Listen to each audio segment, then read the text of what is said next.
तेरी बिगड़ी बनेगी। भूल जाए उनके दाग में, वो तेरी अच्छी बनेगी। संतन के संग लागने, वो तेरी अच्छी बनेगी।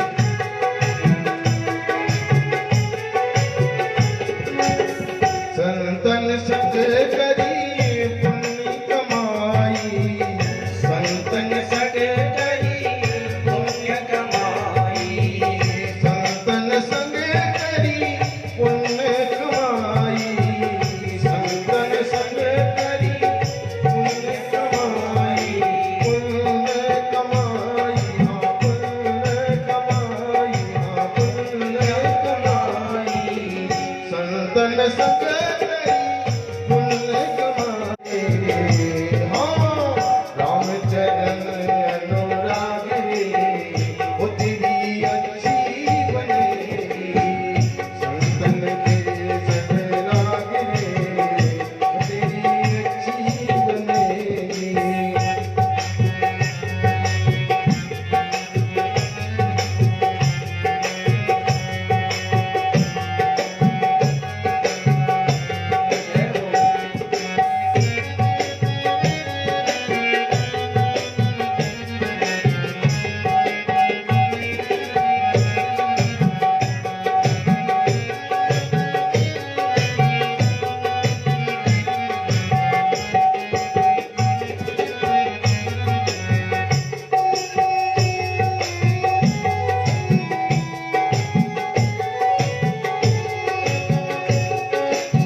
ध्रुव जी की बन गई, प्रहलाद जी की बन गई, ध्रुव जी की बन गई, प्रहलाद जी की बन गई, ध्रुव जी की बन गई, प्रहलाद जी की बन गई, ध्रुव जी की बन गई, प्रहलाद जी की बन गई, प्रहलाद जी की बन गई, प्रहलाद जी की बन गई, प्रहलाद जी की बन गई, ध्रुव जी की बन गई,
करेंगे,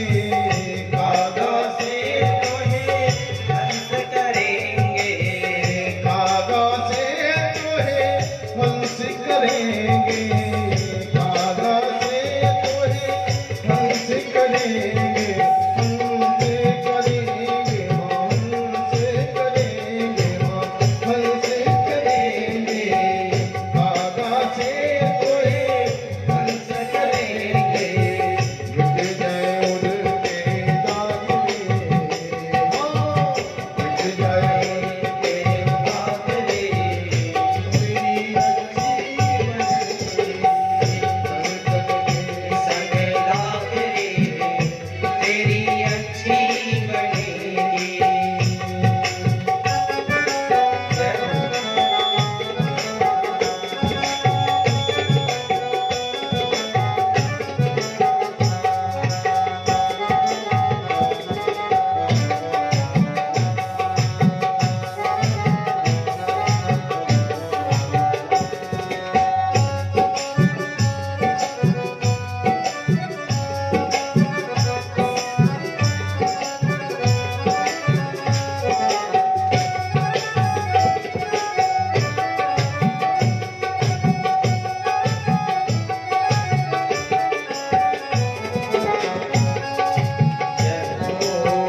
मोहे निशा में बहुत दिन सोए, मोहे निशा में बहुत दिन सोए, बहुत दिन सोए, बहुत दिन सोए, बहुत दिन सोए।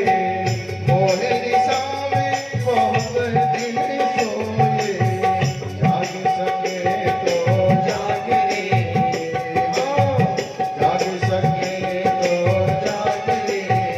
ओ तेरी अच्छी बनेगी हरि सुमरन में राग रे, तेरी अच्छी बनेगी। जाग सके तो जाग रे, तेरी अच्छी बनेगी।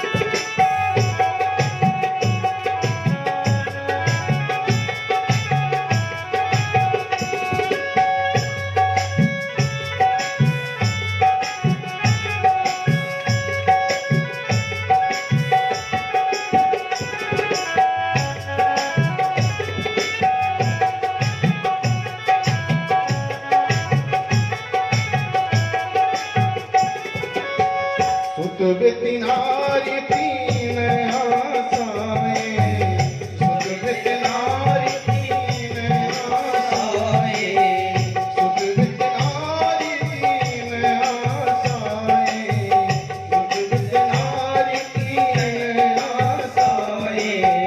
त्याग सके तो त्याग रे, हाँ त्याग सके तो त्याग रे। ओ तेरी अच्छी बनेगी, त्याग सके तो त्याग रे, तेरी अच्छी बनेगी। हरि सुमरन में राग रे, तेरी अच्छी बनेगी।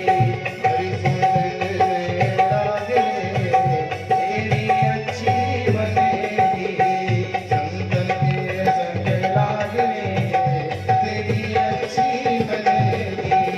संतन के संग लाग रे, तेरी अच्छी बनेगी। संतन के संग लाग रे, तेरी अच्छी बनेगी। संतन के संग लाग रे, तेरी अच्छी बनेगी। बोलो बांके बिहारी लाल की, जय राधा रानी सरकार की। जय। कम हो रहा है, उसको ना ऐसा करो, सिटी में कम कर दीजिए, जैसा सिटी हो रहा है ना वहाँ से हल्का से कम कर दीजिए।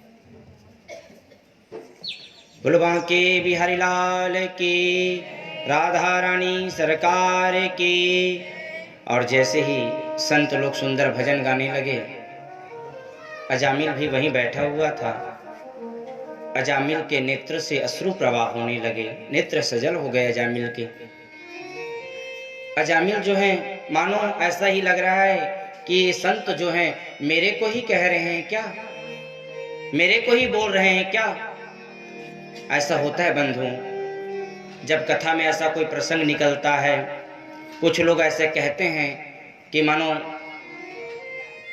हम जब वो जीवन में हमारा वो बुराई रहता है और जब ऐसा कथा का भाव हो या भजन का भाव हो तो अपने अंदर में ही वो पीड़ा होने लग जाती है कि हमारे जीवन में ऐसा हम करते हैं, वो पीड़ा हमको होने लग जाती है। और जो वही पीड़ा होकर के अगर नेत्र से अश्रु प्रवाह होने लग जाए, कथा में बैठ कर के अगर नेत्र से अश्रु बह जाए तो समझ जाना कि तुम्हारे अंदर जो छुपे हुए पाप हैं वो बाहर हो रहे हैं। कन्हैया के कथा श्रवण करके अगर नेत्र सजल हो जाए, नेत्र से अगर अश्रु प्रवाह होने लग जाए, भजनों को श्रवण करके अगर नेत्र से अश्रु प्रवाह होने लग जाए तो समझ जाना कि हमारे जो जीवन के हमारे अंदर में जो छुपे हुए पाप हैं वो आज दूर हो रहे हैं। और अजामिल का यही हुआ। जैसे संत लोग भजन प्रारंभ किए, भजन गाना प्रारंभ किए तो मानो अजामिल को लगने लगा कि संत मेरे को ही बोल रहे हैं क्या, मेरे को ही सुना रहे हैं। और अश्रु प्रवाह करने लगे अजामिल। जैसे अश्रु प्रवाह करने लगे, सुंदर संत लोग ठाकुर जी को भोजन लगाए, भोग लगा करके सुंदर अजामिल के भी वो भोग प्रसादी दिए और सुंदर संत लोग भी पाए। रात्रि विश्राम करने के बाद प्रातः काल वो संत लोग जाने लगे। जैसे ही प्रातः काल संत लोग जाने लगे, अजामिल पैर पकड़ लिए संतों के, बोलने लगे महाराज मेरी तो कुछ मुक्ति बता दो। मैं अपने जीवन में अनेक प्रकार के पापाचार किया हूँ, अनेक प्रकार के मैं पाप अपने जीवन में किया हूँ महाराज,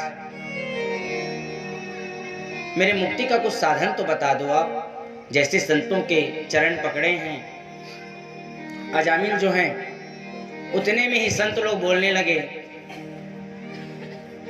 कि अजामिल तू कल क्यों नहीं बताया कि तू इतना बड़ा पापाचार अपने जीवन में किया हुआ है। अजामिल बोलने लगा अगर मैं कल बता देता तो आपका दर्शन मेरे को कैसे होता, आपका संग मेरे को कैसे मिलता, और आपके भजनों को सुन करके महाराज मेरा तो जीवन परिवर्तन होने लगा है। आप ऐसा कुछ करें महाराज जिससे मेरा जीवन के जो पाप हैं वो मेरे दूर हो जाएं। संत लोग पूछने लगे तुम्हें कुछ नहीं करना है अजामिल, तुम्हें बताओ इस गणिका से तुम्हारे कितने पुत्र हैं, कितने संतान हैं। बोले महाराज 8 संतान हैं। तो बोले क्या क्या नाम है, तो लाइन से बता दिया अजामिल, चिंकू पिंकू टिंकू जितने नाम थे सब लाइन से बता दिए अजामिल। बोले अब का जो संतान होगा वो पुत्र ही होगा, हमारा आशीर्वाद है, और जो अब का संतान होगा ना उसका नाम तुम नारायण रख देना। भैया नाम का प्रभाव जीवन में पड़ता है। अपने पुत्र का, अपने संतान का नाम ऐसा रखें जो भगवान से जुड़ा हुआ रहे। नाम का बहुत प्रभाव होता है जीवन में। चिंकू पिंकू टिंकू से मुक्ति होने वाला नहीं है। जैसे ही अजामिल को बताए कि अजामिल तुम्हारे जो पुत्र आएंगे ना उनका नाम तुम नारायण रख देना। बोले बस महाराज इतना सी? बोले हाँ बस। और संत लोग वहां से चले गए। कुछ समय व्यतीत हुआ। जैसे ही कुछ समय व्यतीत हुआ, समय व्यतीत होने के बाद में अजामिल जो हैं कि सुंदर वो पुत्र हुए उनके घर में। और जैसे पुत्र हुए तो अजामिल को याद आ गया कि मुझे संत लोग बोले हैं कि अपने पुत्र का नाम मुझे नारायण रखना है। संत लोग बोले हैं करके अपने पुत्र का नाम वो नारायण रख दिए अजामिल। और जैसे ही अपने पुत्र का नाम नारायण रखे, छोटा पुत्र था, बहुत स्नेह था अजामिल को, क्योंकि छोटे पुत्र के ऊपर स्नेह ज्यादा रहते हैं। तो छोटा पुत्र था, बहुत ही स्नेह था। बोलो वृंदावन बिहारी लाल की। मेरे लिए परम सौभाग्य की बात है कि मेरी माता, मेरी माँ आज इस मेरी कथा में आए हुए हैं। जिनके ही कृपा से, जिनके ही आशीर्वाद से मैं आज जो कुछ भी हूँ, जो मैं इस गद्दी में बैठा हूँ, आप जो श्रवण कर रहे हैं मेरे वाक्य को, मेरी माँ का ही कृपा है। मेरे बाल्य अवस्था से लेकर के अभी तक की, जब मैं छोटा सा था अपने घर से, जिस समय मैं विद्यालय पढ़ाई करने के लिए नहीं गया था वृंदावन, उस समय से लेकर के बचपने से ही मुझे वो संस्कार दिए मैं जब छोटा सा था, मेरे को आज भी वो, जब मैं कथा में रहता हूँ और जब भी मेरी माँ मेरी कथा में जाती हैं तो मुझे वो बात याद आता है। जब मैं छोटा सा था तो बालक, छोटा बाल्यावस्था रहता था, खेलने कूदने में ध्यान रहता था, तो उस समय वो मेरी माँ जो है मुझे सुंदर वो डांट लगाते थे, चलो तुलसी जी में जल डालो, जैसे कि मैं आप लोगों को कल बताया था। तो मेरा मान लो थ्योरी भी है वो, प्रैक्टिकल भी है, दोनों है मेरे जीवन का। वो जो मैं आप लोगों को कल बताया था वही मेरे जीवन में हुआ है, और मेरी माँ के ही कृपा से मैं आज जो कुछ भी हूँ, इस गद्दी में जो बैठा हूँ, आप लोगों को मैं कथा श्रवण करा पा रहा हूँ, मेरी माता पिता का ही कृपा और मेरे पूज्य गुरुदेव की कृपा है और बाकी बिहारी की कृपा है। मेरा इसमें कोई मेहनत नहीं है, मेरे जीवन का इसमें मेरा कोई मेहनत नहीं है, बस इन्हीं लोगों की कृपा से मैं आज जो भी आप श्रवण कर रहे हैं, टूटी फूटी वाणी से आप लोगों को जो भी मैं श्रवण करा पा रहा हूँ, बस मेरी माँ की विशेष कृपा है। और आज भी उनका वरद हस्त मेरे ऊपर हमेशा तीनों काल में रहता है। और मानो आज उस बालक को, अपने ही बालक को आज मेरी कथा में मानो मेरे को आशीर्वाद देने आए हैं। मैं अपने माता के चरणों में कोटि कोटि प्रणाम करता हूँ। और जैसे ही अजामिल सुने, अपने पुत्र का नाम नारायण रखे, और छोटा पुत्र था, बहुत ही उनको स्नेह था अपने पुत्र के ऊपर। हर बात में नारायण नारायण नारायण, हर बात में नारायण नाम उच्चारण होता था अजामिल के मुख से। स्नेह बहुत था अजामिल को अपने पुत्र के ऊपर। नारायण आओ बेटा, मेरे गोद में आओ, बैठ जाओ। नारायण जाओ बेटा, तुम्हारे मित्र बुला रहे हैं, क्रीड़ा करके आ जाओ, खेल करके आ जाओ। हर बात में नारायण नारायण नाम उच्चारण करते थे अजामिल। कुछ समय व्यतीत हुआ, जैसे ही कुछ समय व्यतीत हुआ, अजामिल घोर पापी था। अंतिम समय जब अजामिल का आया, उसका पुत्र नारायण नहीं थे पास में। जब अंतिम समय आया अजामिल का, जब यम के दूत को देखे अजामिल डरने लगे, क्योंकि मैं आप लोगों को कल बताया था जितने भी पापात्मा जीव रहते हैं उनको ले जाने के लिए यम के दूत आते हैं, और जब वो उस यम के दूत को पापात्मा जीव देखते हैं तो भय होने लग जाते हैं, रोने लग जाते हैं, चिल्लाने लग जाते हैं। कल आप लोग कथा में श्रवण किए थे। उसी प्रकार से अजामिल जब यम के दूत को देखे हैं तो भय करने लगे, डरने लगे वो, और अपने पुत्र नारायण को आवाज करने लगे, बेटा नारायण कहाँ हो बेटा, आओ ना, मेरी रक्षा करो। लेकिन नारायण पास में नहीं था। फिर उच्च स्वर में बोलने लगे, बेटा नारायण कहाँ हो बेटा, लेकिन नारायण नहीं थे वहां पास। फिर दीर्घ स्वर में बोलने लगे, बेटा नारायण कहाँ हो बेटा, आओ ना। जैसे ही नारायण के नाम उच्चारण किए, उतने में प्रभु के पार्षद आ गए वहां पास। जैसे ही प्रभु के पार्षद आए, यम के दूत बोलने लगे कि प्रभु आप क्यों आए इनको ले जाने के लिए। बोले ये हमारे स्वामी का नाम लिए हैं। बोले नहीं, ये भगवान का नाम नहीं लिए हैं, ये अपने पुत्र नारायण को पुकारे हैं। तो ये भगवान के दूत बोलने लगे, सुनो यम के दूतों, तुमको मालूम नहीं है भगवान के नाम की बहुत महिमा है। पारिहास्यम च विद्येशम सा विद्येशम न कृण्यते है, या कृण्यते है सा पश्यति पश्यति है। तुम भगवान के नाम को हंसी मजाक में भी ले सकते हो। नाम की बहुत महिमा बताई गई बंधु।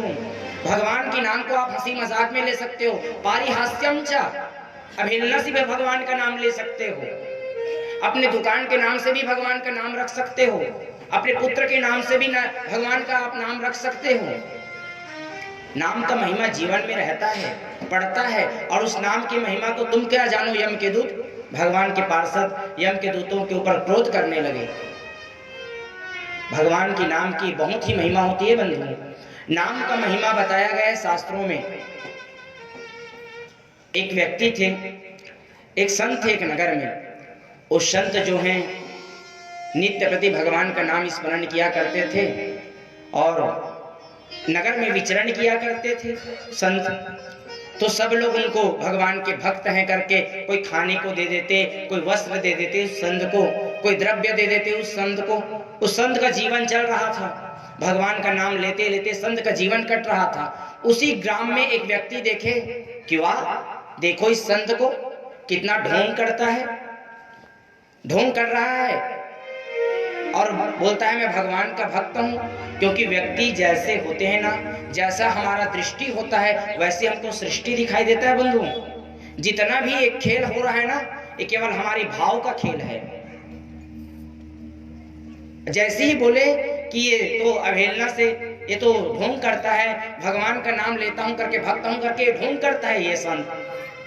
क्योंकि हमारी दृष्टि जैसी है वैसे हमको सृष्टि दिखाई देता है। जब एक बार भगवान कृष्ण युधिष्ठिर जी महाराज को बोले कि दादा भैया, जैसी हमारी दृष्टि होती है वैसी हमको सृष्टि दिखाई देता है, तो युधिष्ठिर जी महाराज बोलने लगे कन्हैया से, कन्हैया तुम भी ना कुछ भी बोलने लग जाते हो। अरे इसमें हमारा दृष्टि का क्या बात है, जैसा वस्तु होगा वैसी ना दिखाई देगा हमको, इसमें हमारी दृष्टि की क्या बात है।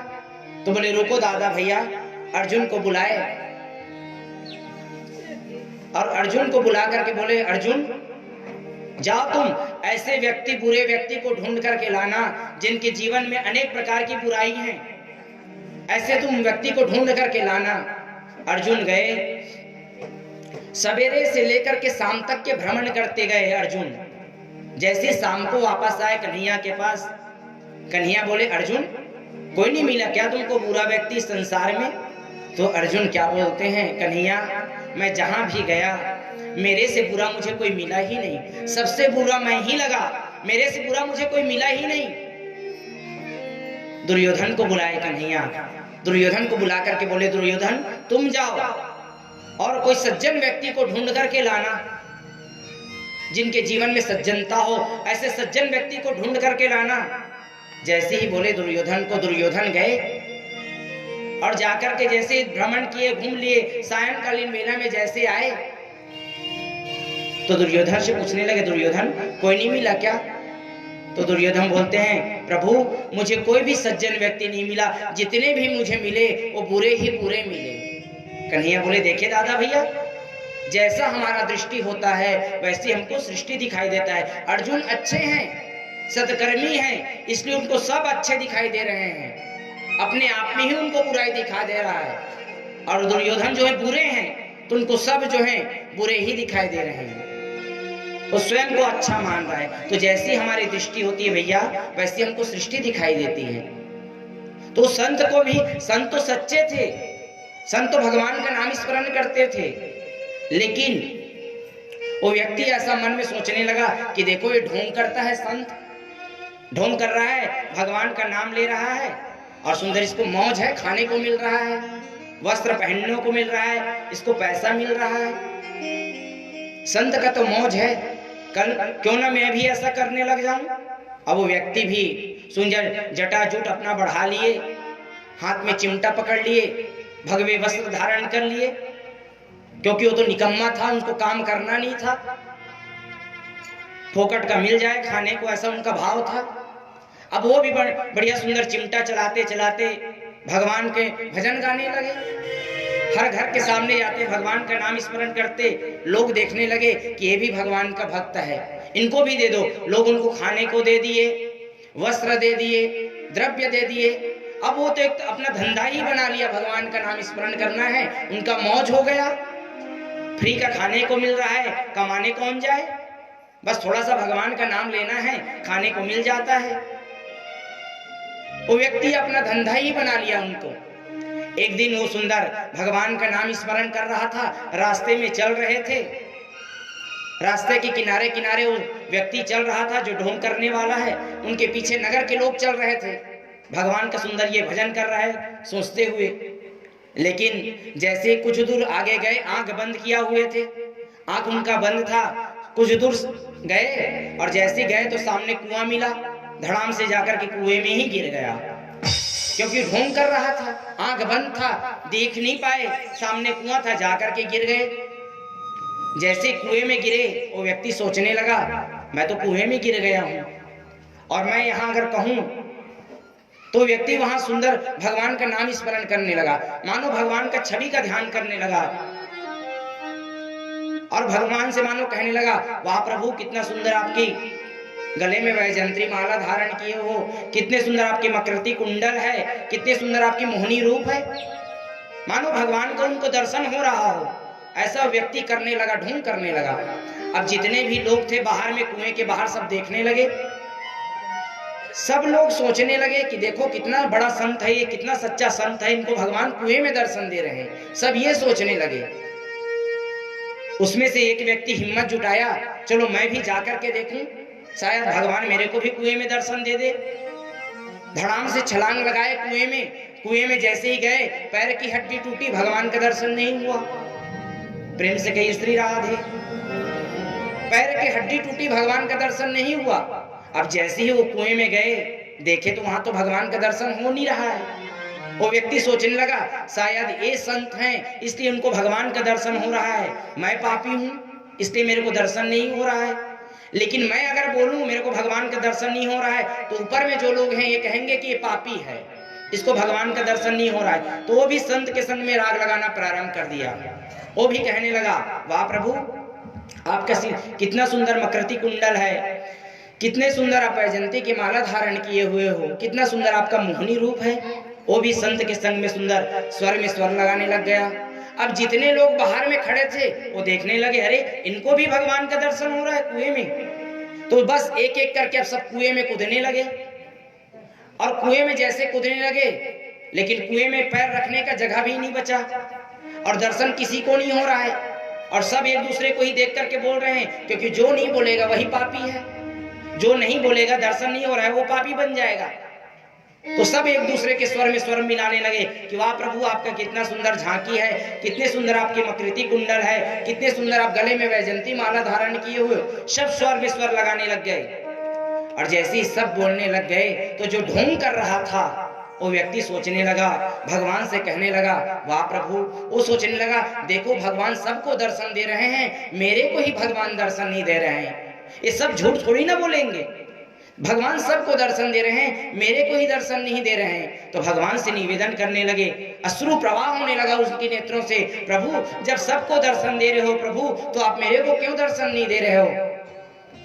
मैं इतना बड़ा पापी हूं प्रभु, आप मेरे को दर्शन क्यों नहीं दे रहे हो? जैसे उनके नेत्र से अश्रु प्रवाह होने लगे, उसी समय वृंदावन बिहारी जो है कुएं में प्रकट हो गए और कुएं में प्रकट होकर के उनको दर्शन देने लगे। प्रेम से कहिए श्री राधे। ये भगवान की नाम की महिमा है बंधुओं। आप चाहे भगवान का नाम जैसे भी लें, अवहेलना से क्यों न लें, ढोंग करके क्यों न लें, भगवान का नाम स्मरण हमें करना चाहिए। और भागवत भी कहता है, नाम संकीर्तनम यस्य सर्व पाप प्रणाशनम प्रणामो दुख समनस्तम नमामि हरिम परम। नाम संकीर्तनम यस्य, अंतिम में इतने कथा होने के बाद सूत जी महाराज, नाम संकीर्तनम, नाम ही केवल एक आधार है बंधुओं। अगर हम अपने मुक्ति को चाहते हैं, मोक्ष गति अगर चाहते हैं, तो केवल गोविंद के नाम का ही हम सहारा ले लें, उनके नामों का आश्रय ले लें हम। और जैसे ही सुंदर यम के दूत को बताने लगे भगवान के पार्षद जो हैं कि तुम नहीं जानते यम के दूत भगवान की नाम की महिमा, ये भले ही अपने पुत्र को बुलाए हों लेकिन नाम तो भगवान का है ना, इनके पुत्र का तो नाम नहीं है। नारायण नाम तो हमारे गोविंद का है, हमारे प्रभु का है, इनको हम ले जाएंगे। जैसे ही प्रभु के पार्षद और यम के दूत में के बीच में ये वार्तालाप होने लगा, इस सब दृश्य को देख रहे थे अजामिल। अजामिल मन ही मन सोचने लगे, देखो मैं कितना अभागा हूं, मैं कितना पापी हूं। आज मैं अपने पुत्र को बुलाया, वास्तव में मैं अपने पुत्र को आवाज दिया था, मैं अपने पुत्र को बुलाया तो भगवान के प्रभु के पार्षद आ गए मुझे ले जाने के लिए। अगर शायद मैं प्रभु को पुकार लेता तो प्रभु ही आ जाते मुझे ले जाने के लिए, प्रभु ही आ जाते मुझे ले जाने के लिए। और सुंदर जैसे ही वहां से प्रभु के पार्षद जो यम के दूत को भगा दिए, और जैसे ही वहां के यम के दूत गए हैं, प्रभु के पार्षद वहां से चले गए और 11 वर्ष तक के अजामिल जिंदा रहे। 11 वर्ष के बाद जैसे ही यम के दूत गए वहां से, प्रभु के पार्षद गए, उस दिन से भगवान के भक्ति में लग गए, प्रभु के नाम संकीर्तन में लग गए। और उनके बाद 11 वर्ष के बाद वो सुंदर, उनकी जब मृत्यु हुआ तो मोक्ष गति को प्राप्त किया अजामिल। तो भैया ये भगवान की नाम की महिमा है। कितनों से कितनों बड़े पाप हमारे अगर जीवन में हैं तो एक गोविंद के नाम के सहारे हम इस भव सागर से पार हो सकते हैं। केवल गोविंद के नाम स्मरण से ही हम इस भव सागर से पार हो सकते हैं। सुखदेव जी महाराज सुंदर कहते हैं कि राजन, कभी भी हमें उस गोविंद के नाम को नहीं भूलना चाहिए, उस गोविंद का स्मरण हमें हमेशा रहना चाहिए। सुखदेव जी आगे कथा बताते हुए कहते हैं, राजन, एक समय जो है देवता लोग जो है सुरापान किए हुए थे, और जैसे ही सुरापान किए हुए थे अप्सराओं का नृत्य चल रहा था देवलोक में। उसी समक्ष जो है सुंदर बृहस्पति जी आते हैं, देवताओं के गुरु हैं। और जैसे ही बृहस्पति जी आते हैं तो देवता लोग जो है सुरापान किए हुए थे, बृहस्पति जी जैसे आए उनके पास में, न तो बृहस्पति जी को सत्कार किए, आदर दिए, न तो आसन दिए, अपने में मस्त रहे देवता लोग। जैसे ही बृहस्पति जी क्रोधित हो गए और क्रोधित होकर के बृहस्पति जी जो है अदृश्य हो गए, छोड़ करके देवताओं को चले गए। कभी भी ध्यान रखें, हमारे द्वारा कभी संतों का अपमान न हो, हमारे गुरुजनों का अपमान ना हो। अरे भैया, हम किसी का सत्कार नहीं कर सकते तो मत करो, लेकिन किसी का अपमान भी मत करना। भला किसी का ना कर सकते तो मत करना, लेकिन बुरा भी किसी का मत करना। हमेशा ध्यान रखें। और हमारे गुरु का तो हमसे कभी अपमान ना हो, इनका हमें ध्यान रखना चाहिए। माता पिता का कभी अपमान ना हो, अपने इष्ट का कभी अपमान ना हो। और ये देवताओं से यही भूल हो गया। आज जैसे ही बृहस्पति जी आए, बृहस्पति जी को ना तो आसन दिए, ना तो सत्कार दिए, और सुंदर वहां से बृहस्पति जी छोड़ करके चले गए क्रोध में होकर के। जैसे ही बृहस्पति जी चले गए वहां से, इंद्र सोचे कि क्या हो गया, हमारे गुरु जी चले गए तो हम दूसरा गुरु बना लेंगे। तो क्या गुरु जो है बाजार की साग भाजी है कि जब चाहो गुरु बना लो? कुछ लोग प्रश्न करते हैं कि महाराज जी हमारे गुरु तो ऐसे हो गए, हमारे गुरु ऐसे हुए। गुरु जैसे भी हो बंधुओं, गुरु पे मत जाइए आप, वो मंत्र आपका सच्चा है। जो मंत्र आपको मिला है वो मंत्र में निष्ठा रखिए, उस मंत्र का आप जाप कीजिए, वही आपको भवसागर से पार कर देंगे। आपके गुरु क्या कर रहे हैं वो अपने कर्म को भोगेंगे, लेकिन वो मंत्र सच्चा है। मंत्र के ऊपर हमेशा विश्वास रखिए, और वो मंत्र के सहारे ही आप भवसागर से पार हो सकते हैं। और हमेशा गुरु जीवन में एक ही होता है ना, कभी 2, 3, 4 गुरु नहीं होते। देखिए, शिक्षा गुरु हमारे कितनों भी हम रख लें, दत्तात्रेय जी अपने जीवन में जो है 24 गुरु बनाए हैं, जिससे हमको शिक्षा मिल जाए वो हमारे गुरु हैं। लेकिन हमारा जो इष्ट हो, जो हमको इष्ट को बता दे, हमारे जीवन का जो मार्गदर्शन करे, वो गुरु केवल एक होता है। और आज ये जो इंद्र हैं वो जो है जैसे ही बृहस्पति जी वहां चले गए तो त्वष्टा के पुत्र विश्वरूप को गुरु बना लिए अपना। जैसे ही विश्वरूप को गुरु बनाए तो विश्वरूप जो है, इनके 3 मुख थे विश्वरूप के।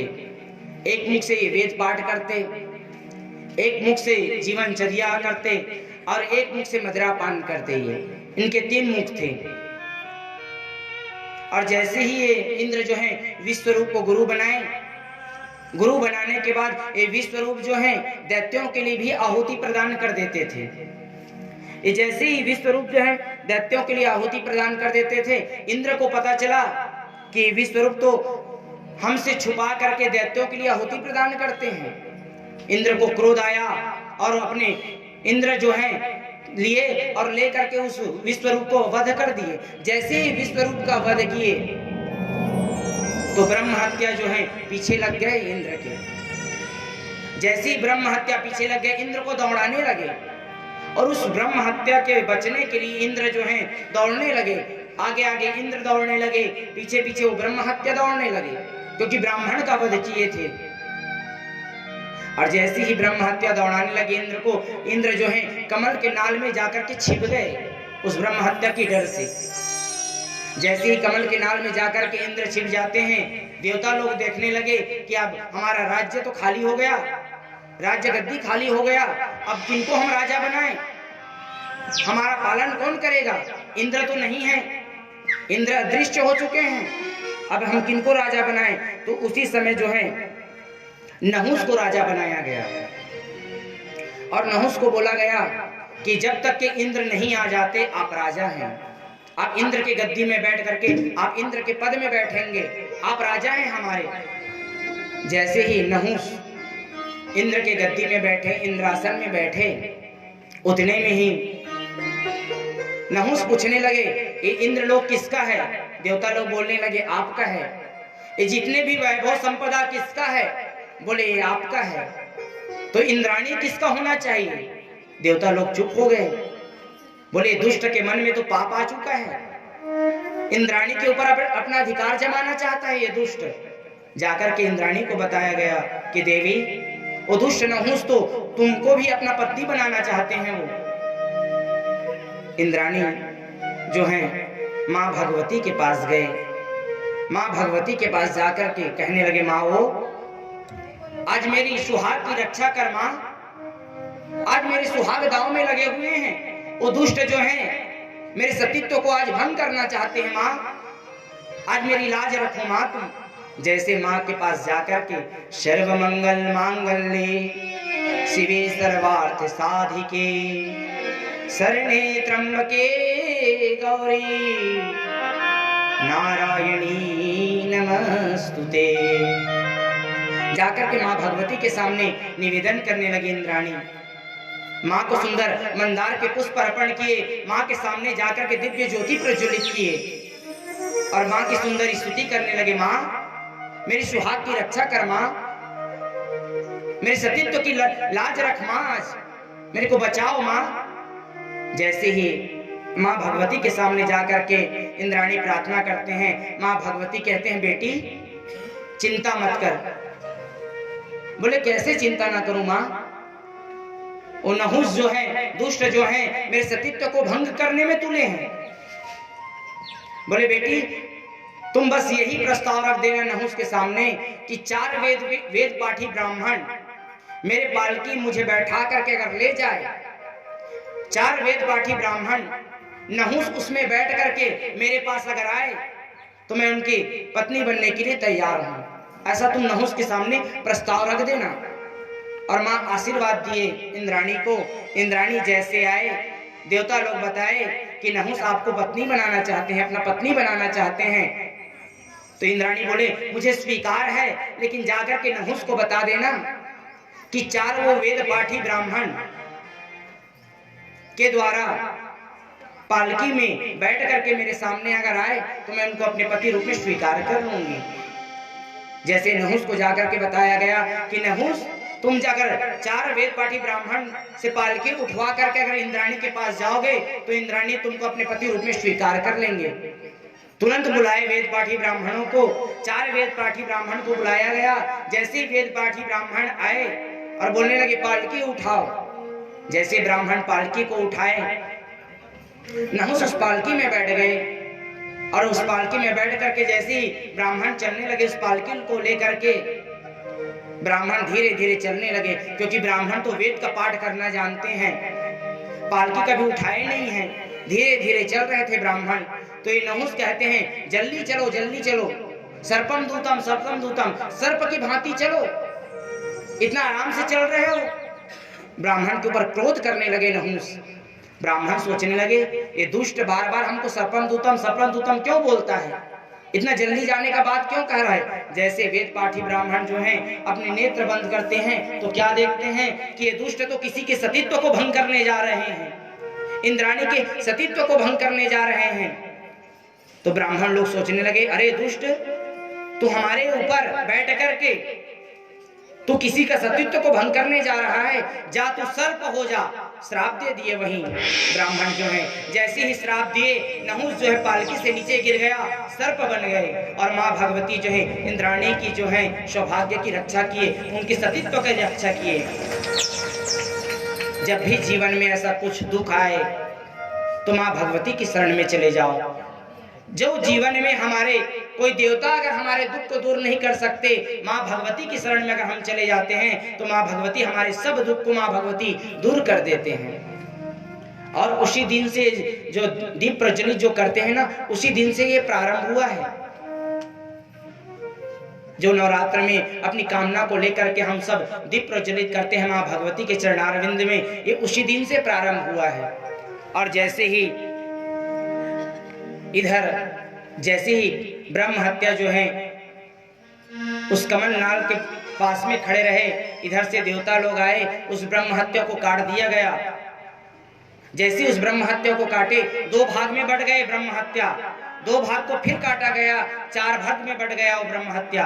और जैसे ही 4 भाग में बढ़ गए तो ब्रह्म हत्या बोलने लगा, अवश्यमेव भोक्तव्यम यथा कर्म तथा कृतम, भोगना पड़ेगा, इंद्र को भोगना पड़ेगा, मुझे स्वीकार करना ही पड़ेगा। देवताओं, तुम मुझे कई रूप में काट दो, कई भाग में मुझे बांट दो, जब तक कि मुझे कोई स्वीकार ना करे तब तक कि मैं खत्म होने वाला नहीं हूं। तो उस ब्रह्म हत्या को 4 स्थान में दिया गया, 4 स्थान दिया गया उस ब्रह्म हत्या को। पहला स्थान दिया गया पेड़ में, वृक्ष को दिया गया लाशे के रूप में। ये जो लाशा होता है ना पेड़ में, ये ब्रह्म हत्या है। अगर उनको हम स्पर्श भी कर लेते हैं तो हमें वो दोष लगता है, ब्रह्म हत्या का दोष लग जाता है। दूसरा स्थान दिया गया जल को। जब भी हम जल में स्नान, काई के रूप में जो बुलबुले होते हैं ना, वो ब्रह्म हत्या है जल में।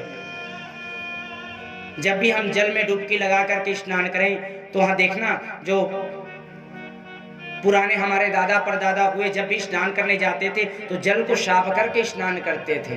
क्यों? ताकि वो ब्रह्म हत्या हमारे शरीर से न लपट जाए, हमारे शरीर से ना चिपक जाए वो ब्रह्म हत्या। दूसरा स्थान जल को दिया गया। तीसरा स्थान नारी समाज को दिया गया, माताओं को दिया गया मासिक धर्म के रूप में। ये ब्रह्म हत्या है। और इस समय में पूजा पाठ आदि वर्जित बताया गया है। इसका नियम का पालन हमें करना ही चाहिए। और अगर कोई ऐसा नहीं करते हैं तो उनको ब्रह्म हत्या का दोष लगता है।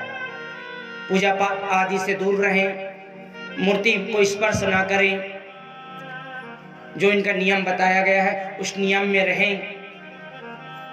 उनके बाद चौथा स्थान पृथ्वी को दिया गया है।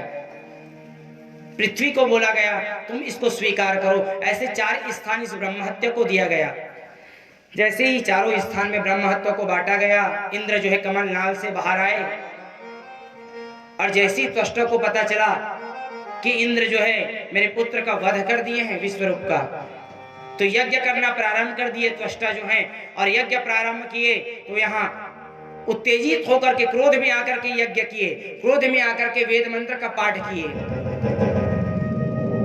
और जैसे ही क्रोध में आकर के त्वष्टा जो हैं वेद मंत्र का पाठ किए, तो वेद मंत्र में निकलना था जो इंद्र को मारे ऐसा बालक इस यज्ञ से प्रकट हो, लेकिन उदात के जगह अनुदात स्वर लग गया, अनुदात के जगह उदास स्वर लग गया और बोल डाले कि इंद्र जिसे मारे ऐसा बालक इस यज्ञ से प्रकट हो। स्वर का भेदन हो गया, क्योंकि वेद का मंत्र इतना आसान नहीं रहता बंधुओं।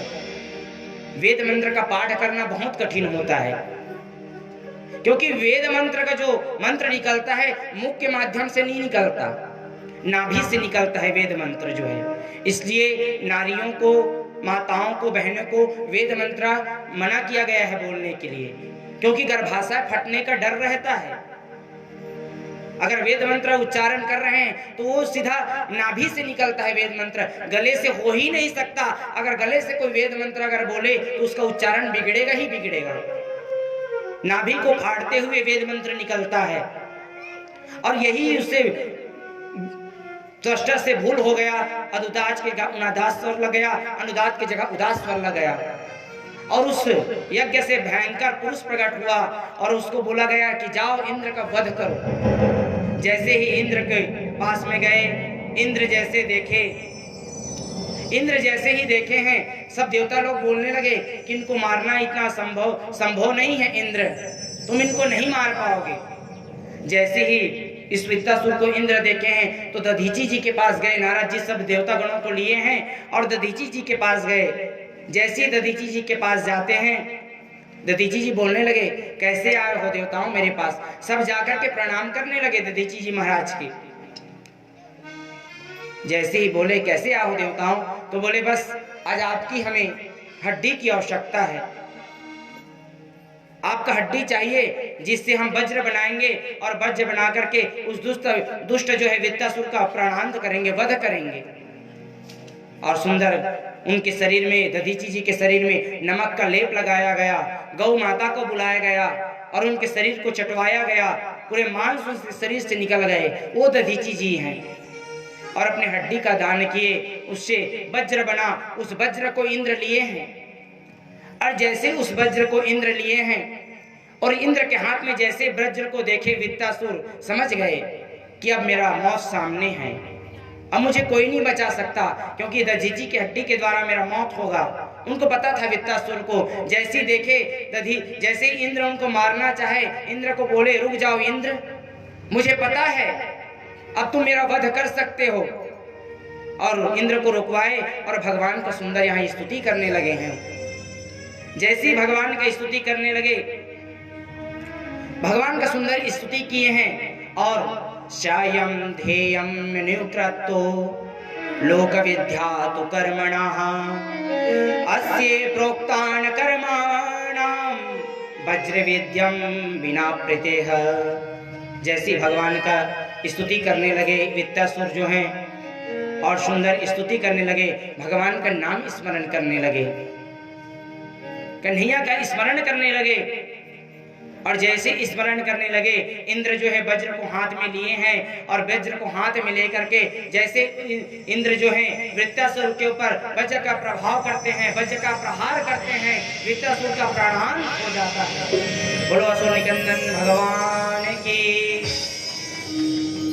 और जैसे ही वृत्तासुर का प्राणांत होता है, सुखदेव स्वामी से प्रश्न करते हैं राजा परीक्षित कि महाराज ये तो दैत्य थे ना वित्तासुर, इनको भगवान का नाम स्मरण कैसे आ गया अंत समय में?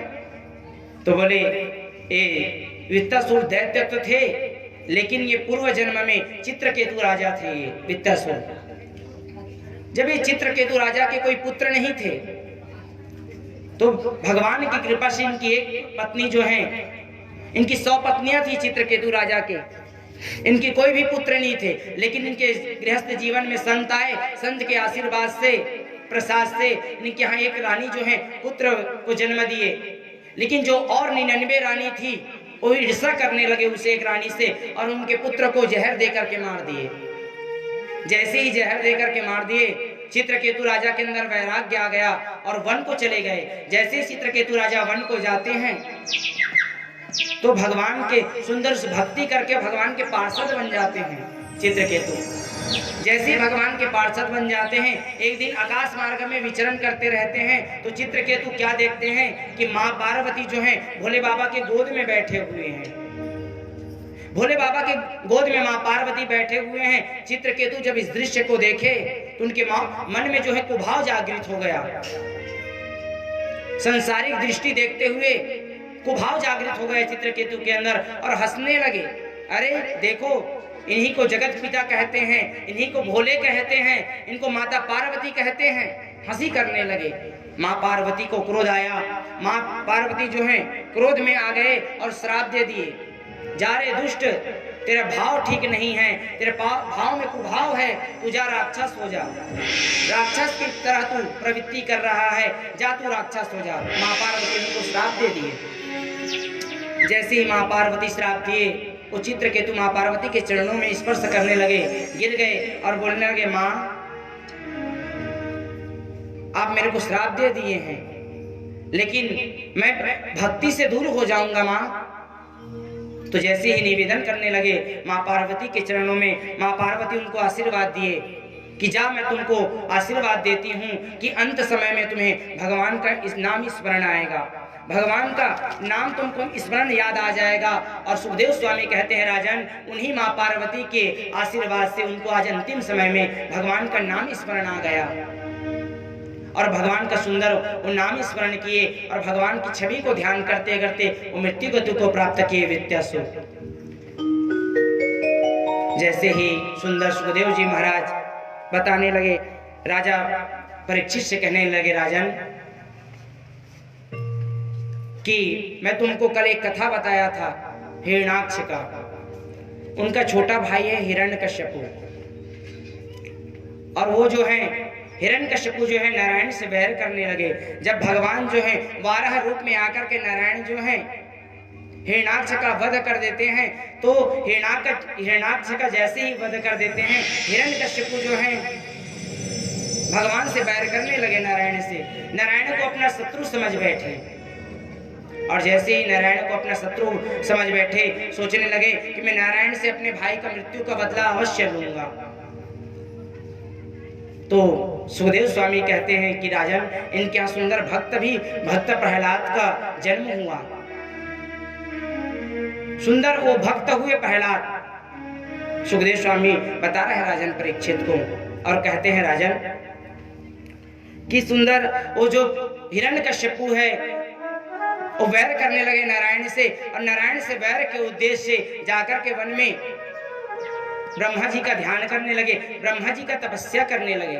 इनकी पत्नी थी कयाधु हिरण्यकशिपु के, और जैसे ही ये हिरण्यकशिपु जो है नारायण से वैर करने लगे और ब्रह्मा जी का जैसी तपस्या किए, तो इधर जो जितने भी देवगण थे सब बृहस्पति जी से बोलने लगे, गुरुदेव ये हिरण्यकशिपु तो आज तपस्या करने के लिए गया है, और आज ऐसा योग बना हुआ है कि अगर आज ये तपस्या कर लेगा तो अमृत को प्राप्त कर लेगा।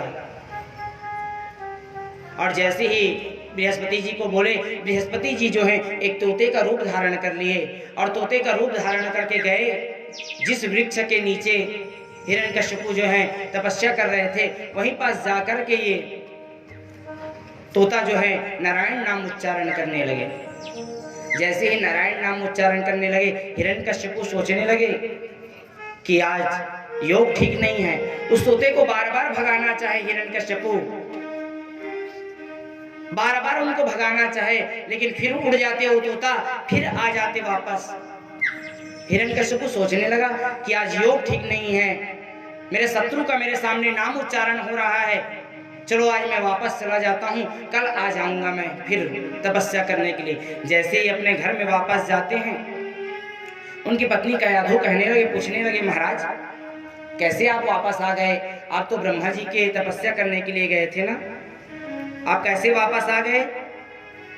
तो हिरण्यकशिपु कहने लगे, देवी मैं जब वहां तपस्या करने लगा ना देवी, तो वहीं पास एक तोता आ गया, और तोता आकर के मेरे शत्रु का नाम उच्चारण करने लगा। देवी बोले, कौन से नाम उच्चारण करने लगा?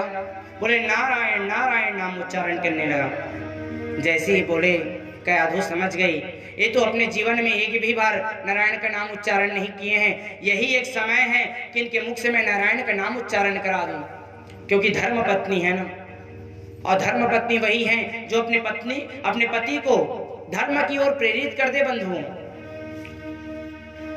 और जैसे ही कयाधु जो है हिरण्यकशिपु के मुख से श्रवण किए नारायण नाम उच्चारण, कुछ देर के बाद जल लेकर के आए हिरण्यकशिपु के लिए। जल लेकर के आकर के बोलने लगे, स्वामी आप गए थे तो तोता क्या बोल रहा था? बोले देवी नारायण नारायण नाम उच्चारण कर रहे थे। ऐसे दिन में वो 108 बार नारायण नाम उच्चारण करा दिए हिरण्यकशिपु के मुख से। यही धर्म पत्नी है बंधुओं, जो अपने पति को धर्म की ओर प्रेरित कर दे, चाहे जिस बहाने से हो।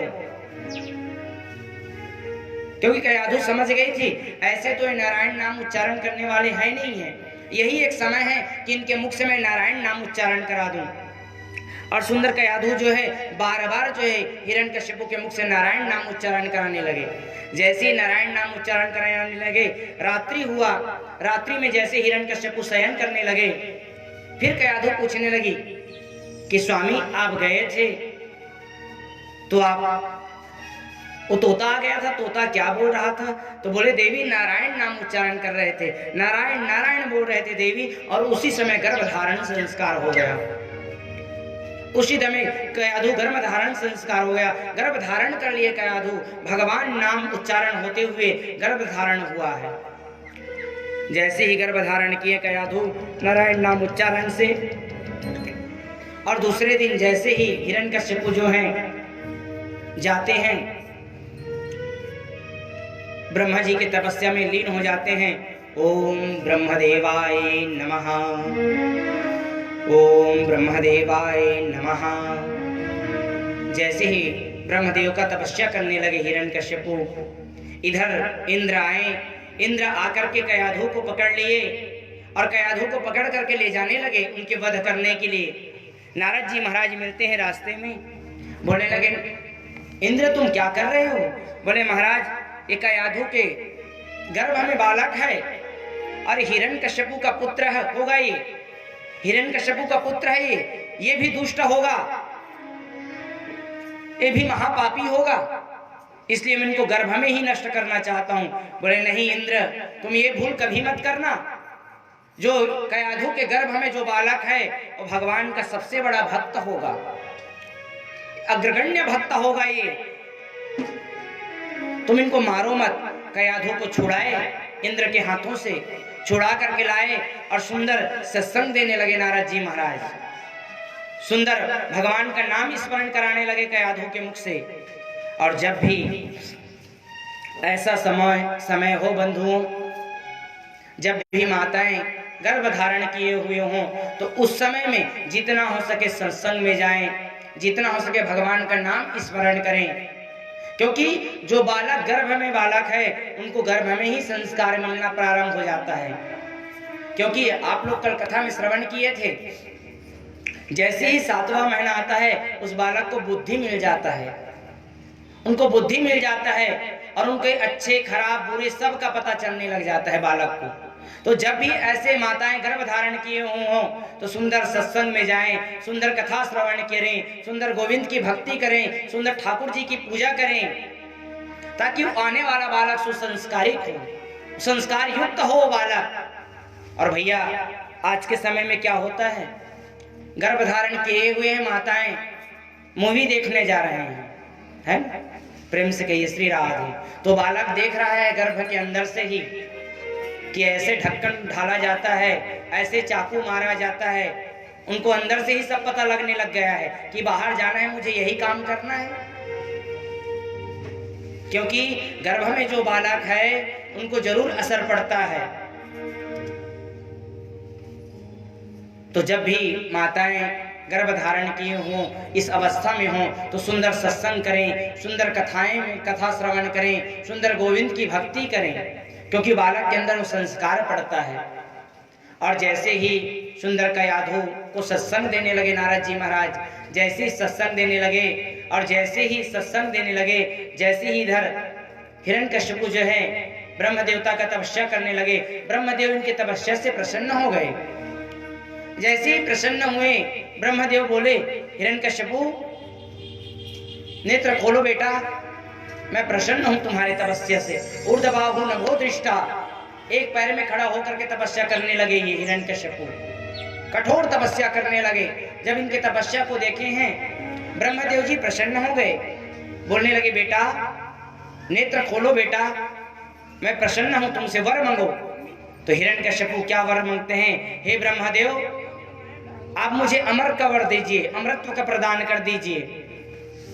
जैसे ही बोले तो ब्रह्मा जी बोलने लगे हिरण्यकश्यपु मैं तुमको अमरत्व का वरदान नहीं दे सकता, क्योंकि अमर तो मैं खुद नहीं हूं बेटा, मैं तुमको कहां से अमर करूं। जो यहाँ आया है सबको जाना है, एक दिन जो यहाँ आए हैं एक दिन सबको जाना है, कोई यहाँ अमर रहने वाला नहीं है, मुझे भी एक दिन जाना पड़ेगा हिरण्यकश्यपु।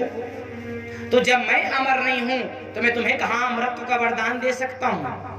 जैसे ही बोले हैं हिरण्यकश्यपु से बोले कि दूसरा कोई वर मांग लो तुम हिरण्यकश्यपु बोलने लगे प्रभु हे ब्रह्मदेव अगर आप मुझे देना चाहते हैं तो मुझे वर दीजिए कि मैं ना दिन में मरूं ना रात में मरूं, ना हाथ से मरूं ना हथियार से मरूं, ना खड्ग से मरूं। ऐसे वरदान मांगने लगे। आपके बनाए हुए सृष्टि में मुझे कोई मार ना सके, 12 माह के अंदर मैं ना मरूं। जब ऐसे वरदान मांगने लगे ब्रह्मदेव जी बोलने लगे ये तो पूरा अमृत का वरदान मांग रहा है, तो पूरा अमर होना चाहता है। जैसे ही बोले ब्रह्मा जी सोचने लगे मारने वाले बना लेंगे, हमें क्या करना, हमें तो आशीर्वाद देना है। आशीर्वाद दिए ब्रह्मा जी वहां से चले गए। जैसे ही वहां से ब्रह्मा जी चले गए, इधर हिरण्यकश्यपु जो है मद में आ गए, अभिमान में आ गया और हिरण्यकशिपु कहने लगा कि आज से कोई भी नारायण की उपासना नहीं करेंगे, कोई भी जो है नारायण का नाम उच्चारण नहीं करेंगे, आहुति भी प्रदान करेंगे। तो हिरण्यकशिपु स्वाहा इस नाम से आहुति प्रदान करेंगे। कोई भी जो है नारायण का नाम उच्चारण नहीं करेंगे, और जो भी नारायण का नाम उच्चारण अगर करते हैं तो उनको मैं मृत्यु दंड दूंगा। पूरे नगर में इस बात को बता दिए अपने राज्य में। कुछ समय व्यतीत हुआ, इनके यहाँ 4 पुत्र जन्म लिए, अहलाद, सहलाद, विश्वलाद और चौथे नंबर थे प्रहलाद जी महाराज। और ये प्रहलाद जी महाराज जो हैं बचपने से ही, बाल्यावस्था से ही प्रभु के चरणों में इनका प्रेम हो गया प्रहलाद जी महाराज का। और सुंदर प्रहलाद जी महाराज जो हैं बाल्यावस्था से ही, बचपने से ही गोविंद के चरणों में प्रेम हो गया। और ये प्रहलाद कभी हंसते कभी रोते प्रहलाद जी महाराज। भागवत में लिखा है कृष्णा गृहित गृहित आत्मा। भगवान जो है प्रहलाद के हृदय को ग्रहण कर लिए थे, उनका हृदय का चोरी कर लिए थे भगवान। कृष्णा गृहित गृहित आत्मा, ग्रहण कर लिए थे प्रहलाद जी को भगवान जो है। हम भी कहें भगवान से कि हे बांके बिहारी, कभी आकर के आप भी हमें ग्रहण कर लो, कभी आकर के कभी हमें भी स्वीकार कर लो आप, जैसे प्रहलाद को आप किए थे। और प्रहलाद रोते रहते, कभी हंसते रहते कन्हैया के। देखो भैया, जो भी कृष्ण से प्रेम किए हैं, जो भी गोविंद से प्रेम किए हैं, उनकी हाल देखिए कैसा होता है। कृष्ण, एक कृष्ण नाम में जो क्री है ना, जो नीचे रि की मात्रा है, एक कांटा है। और जो भी एक बार कृष्ण नाम लेता है ना, उनके हृदय में जाकर के वो अटक जाता है वो कांटा।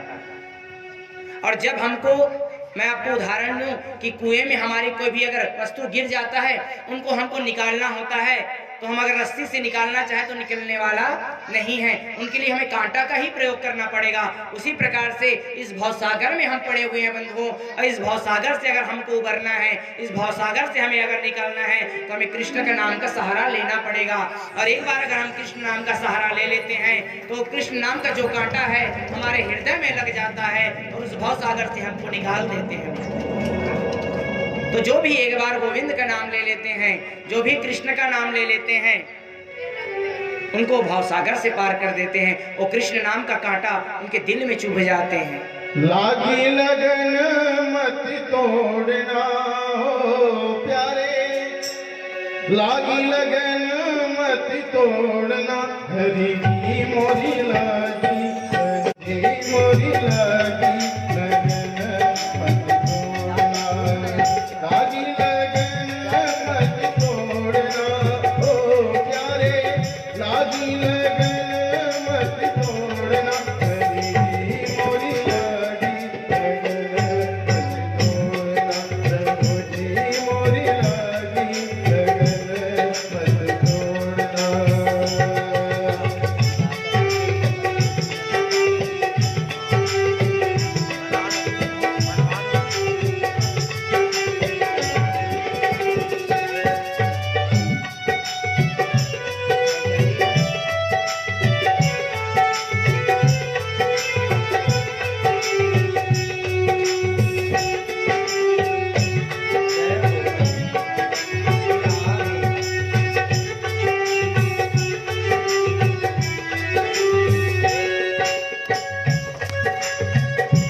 आई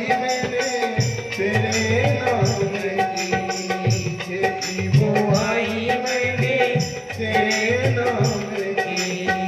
मेरे भरोसे मत छोड़ना हो प्यारे, मेरे भरोसे मत छोड़ना। जी मोरी लाली लगन मत छोड़ना, प्रभु जी मोरी लाली लगन मत छोड़ना। ओ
सरकार की।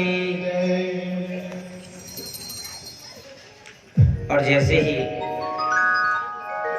प्रहलाद जी महाराज जो हैं, कभी रोते कभी हंसते प्रहलाद जी महाराज, कभी खोए खोए से रहते थे प्रहलाद जी महाराज,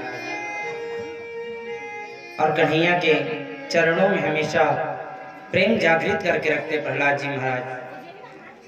और गोविंद के चरणों में, गोविंद के प्रेम में इतना खो चुके थे प्रहलाद जी महाराज।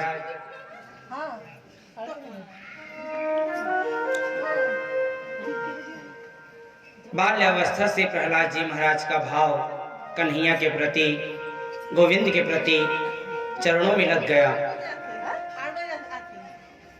और जैसे ही एक दिन प्रहलाद जी महाराज जो हैं नगर में जाते हैं, क्या देखते हैं प्रहलाद जी महाराज कि एक कुम्हार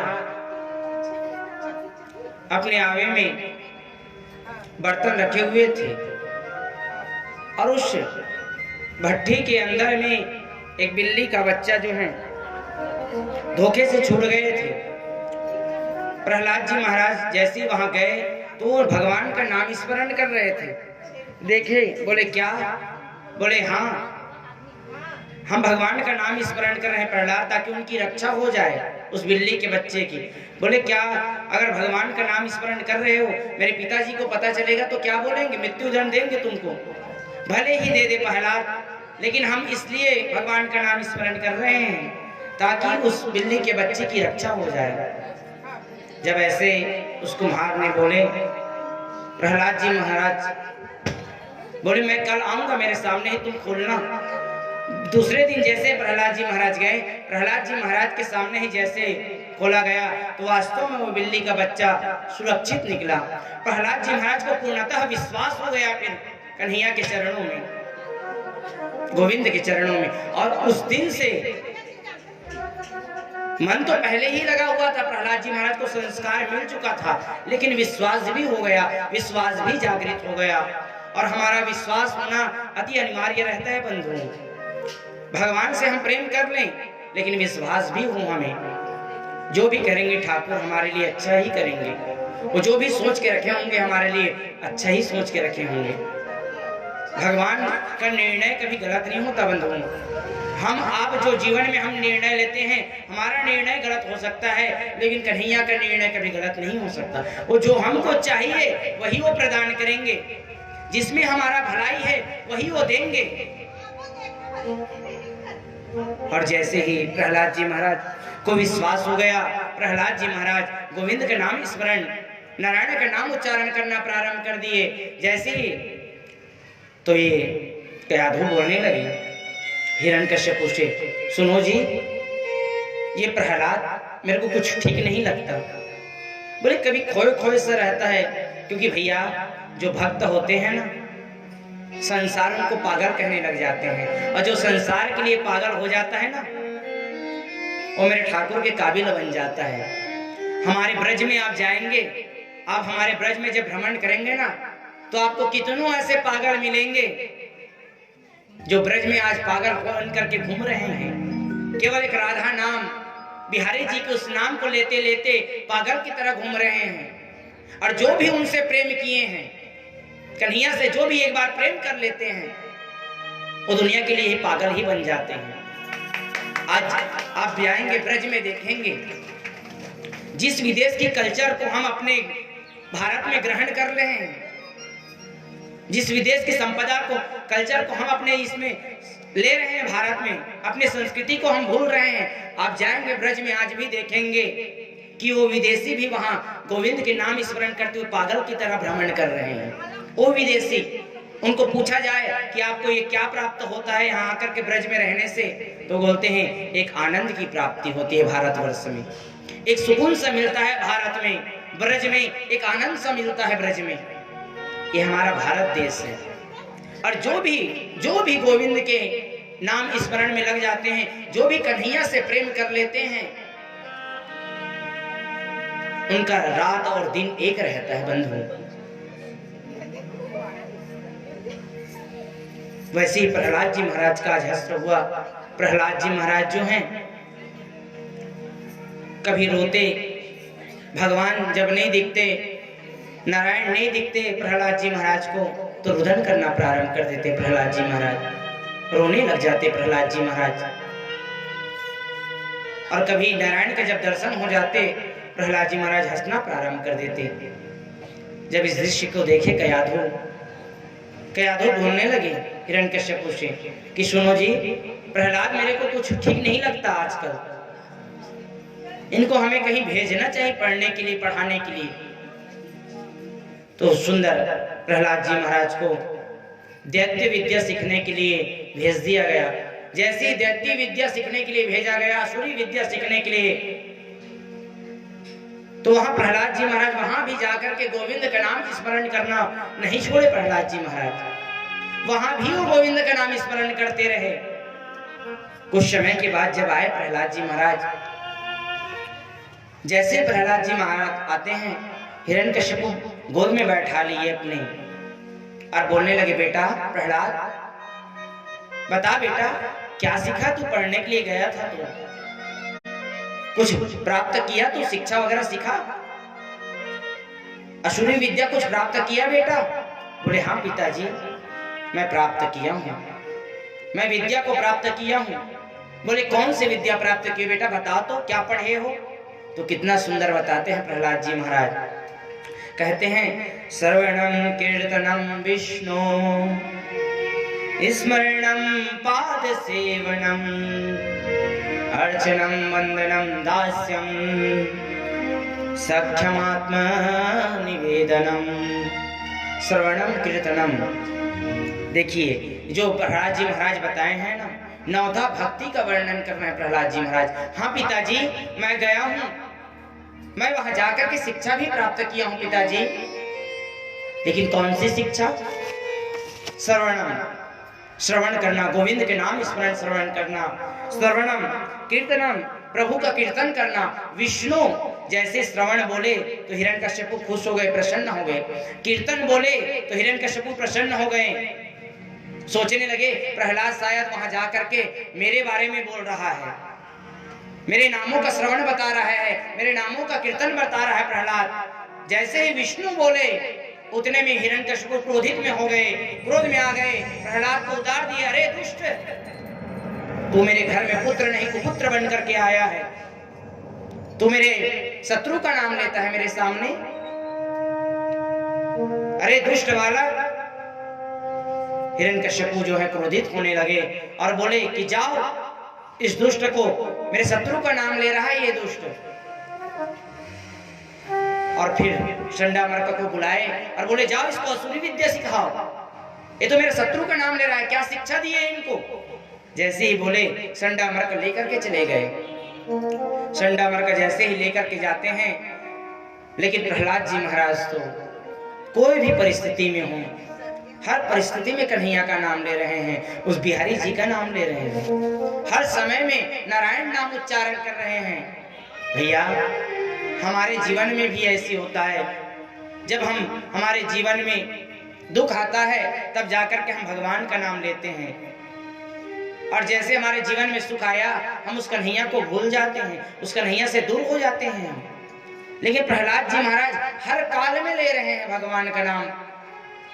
वहां भी गए हैं विद्या सीखने के लिए, विद्या सिखा रहे हैं, लेकिन प्रहलाद जी महाराज को कोई मतलब नहीं है उस विद्या से, वो तो कन्हैया का ही नाम ले रहे हैं प्रहलाद जी महाराज। और जैसे ही एक दिन चंडामर्क जो है प्रहलाद को बुलाए, बेटा प्रहलाद, बेटा हम लोग कुछ काम से बाहर जा रहे हैं, तू जितने भी दैत्य बच्चे हैं सब में तू बड़ा है, सबको तू शिक्षा ग्रहण कराना बेटा, सबको संभाल करके रखना, हम कुछ समय में वापस आएंगे।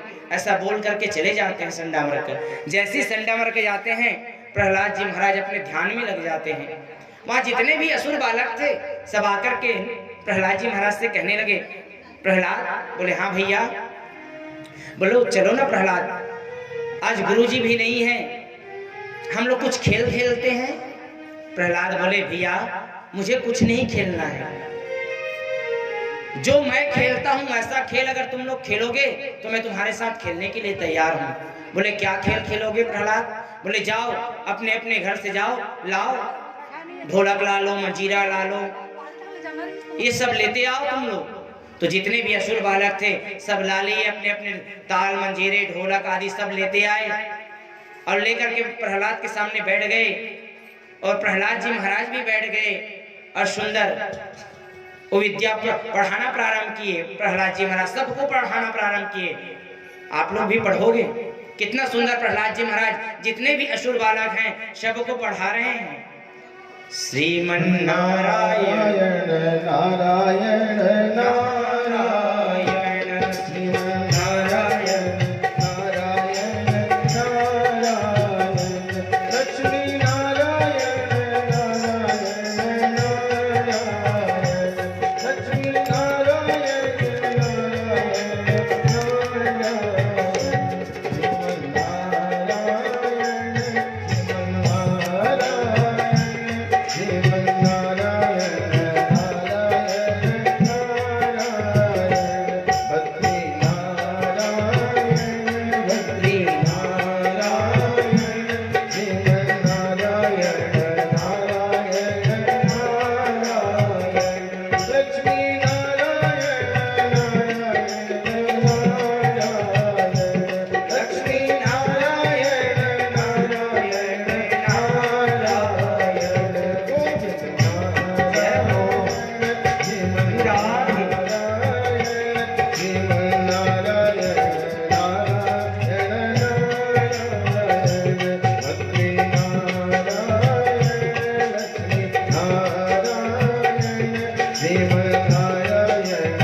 जैसे ही प्रहलाद जी महाराज प्रारंभ किए सभी जितने भी असुर बालक थे सब जो हैं प्रहलाद जी महाराज के साथ में नाम उच्चारण नारायण नाम उच्चारण प्रारंभ कर दिए और सभी भाव के साथ गाने लगे। गोविंद मेरो है गोपाल मेरो है गोविंद मेरो है गोपाल मेरो है श्री बाके बिहारी नंदलाल मेरो है श्री बाके बिहारी नंदलाल मेरो है गोविंद मेरो है गोपाल मेरो है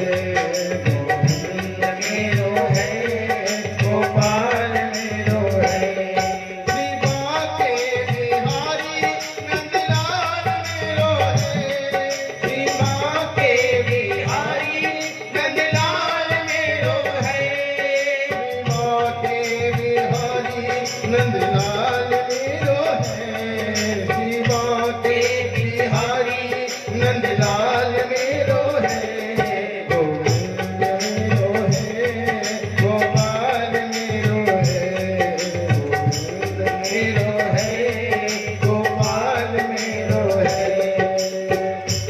जैसे ही प्रहलाद जी महाराज सुंदर गोविंद का नाम स्मरण प्रारंभ कर दिए जितने भी वहां असुर बालक थे सब मस्त होकर के भाव में झूमते हुए भाव के साथ गा रहे हैं। उतने में ही क्या आते हैं संडा मर्क आते हैं और संडा मर्क का क्या देखते हैं कि जितने भी यहाँ बालक हैं सब कोई नारायण नाम उच्चारण करवा रहे हैं गोविंद का नाम उच्चारण करवा रहे हैं प्रहलाद जो है। और जैसे ही देखे संडा मर्क जो है जैसे ही प्रहलाद के हाथ को स्पर्श करते हैं तो मानो एक करंट सा लगता है जैसे एक करंट को बिजली के नंगे तार को अगर हम स्पर्श करते हैं उनका काम है क्या वो करंट देना वो बिजली प्रवाहित करना। उसी प्रकार से प्रभु का नाम है बंधुओं। जैसे ही संडा मर्क जो है प्रहलाद जी के हाथ को पकड़े हैं जैसे ही रुकवाने के लिए हाथ को पकड़े एक करंट सा लगा और जैसे ही वो करंट लगा वो भी नाम उच्चारण करना प्रारंभ कर दिया।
में हिरण्यकशिपु आते हैं, चलो प्रहलाद को गए बहुत दिन हो गया है, मैं जाऊं। और जैसे ही हिरण्यकशिपु आते हैं, क्या देख रहे हैं, हिरण्यकशिपु वहां खड़े हुए हैं। हिरण्यकशिपु खड़े खड़े देख रहे हैं कि ये क्या चल रहा है। यहाँ प्रहलाद भी नाम उच्चारण कर रहे हैं और जितने भी वासुर बालक हैं सब नाम उच्चारण कर रहे हैं। संडा मर्क भी नाम उच्चारण कर रहे हैं, दूर से देख रहे हैं हिरण्यकशिपु। गिरधारी श्याम बनवारी, गिरधारी श्याम बनवारी, गिरधारी श्याम बनवारी,